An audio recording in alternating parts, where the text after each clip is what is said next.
Guess who's back? After announcing yesterday that she's not running for governor of California, former Vice President Kamala Harris reappeared today to reveal what she's written. It's a book. It's called 107 Days, which was the length of her super short failed presidential campaign. Harris announced the book with a typically weird, awkward video and is now promoting it with an even weirder TikTok video that you have to see to believe yourself. Take a look. Everyone thinks you've been kicking back, drinking margaritas on the beach. But really, you've been hard at work writing a book, meeting with leaders, thinking about the future of our country. Who said that? Now, if you want to see more of Kamala Harris, well, you can catch her tonight. We're helping out Stephen Colbert. He's been canceled. We feel bad for him. Not really. Anyway, she'll be on with Steve Colbert. After all, winners like to hang out with winners, right? Unfortunately for America, the Democrats, Kamala Harris is back, and it looks like she wants to stick around for quite a while. Here now with reaction, founder of Turning Point USA, Charlie Kirk is with us. So 107 days, $2 billion, more word salads than I can count. And, of course, she did want taxpayer-funded sex change operations for illegals and for convicts. So I guess this is going to be a very reflective piece. Yeah, I don't know how much of a reflection as it is reputation control. She is trying to not reflect on history. She's trying to rewrite it. In the $16 million a day campaign, she right now is trying to really just wash away all the things that happened in this last campaign and while she was VP, because it's very clear that she is not done in politics.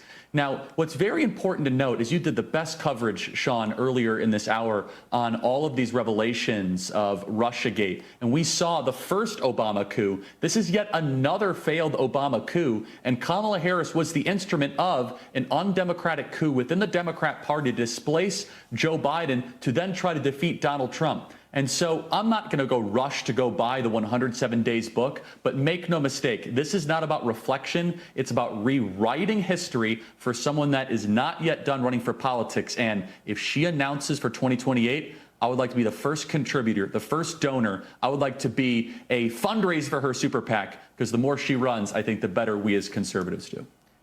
I have three questions off the top of my head. Why did she lie about the border being closed and the border being secure? I'd like an answer to that. When did she first notice Joe Biden's cognitive decline? If she does not answer truthfully, it'll be very obvious to the American people. Why did she want taxpayer-funded sex change operations for illegals and for convicts? And why did she pick a guy that wanted to put feminine products in grade school boys' bathrooms and free college tuition for illegals? Inquiring minds would like to know.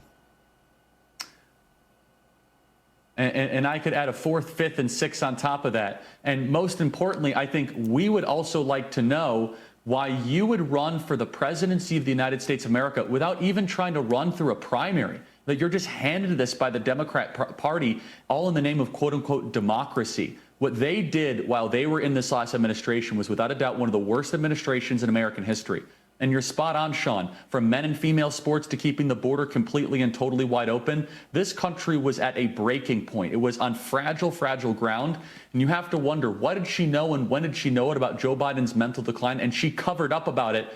I don't think that's going to be part of the 107-day campaign book that she is publishing and writing. This is going to go down just alongside Hillary Clinton's Of What Happened book and 107 Days by Kamala Harris. The Democrats have not renominated someone that lost a presidential race since Adlai Stevenson did it in 1952, only 1950, to again 1952 to re-lose again in 1956. And so the Democrats, if they're going to go back to Kamala Harris, it's not going to end well for them, but it might be good for the United States.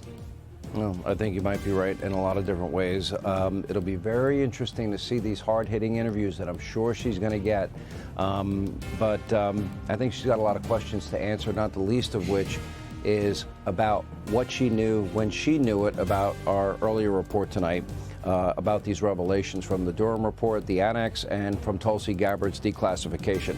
Charlie Kirk, thank you. We appreciate you being with us. Hey, Sean Hannity here. Hey, click here to subscribe to Fox News YouTube page and catch our hottest interviews and most compelling analysis. You will not get it anywhere else.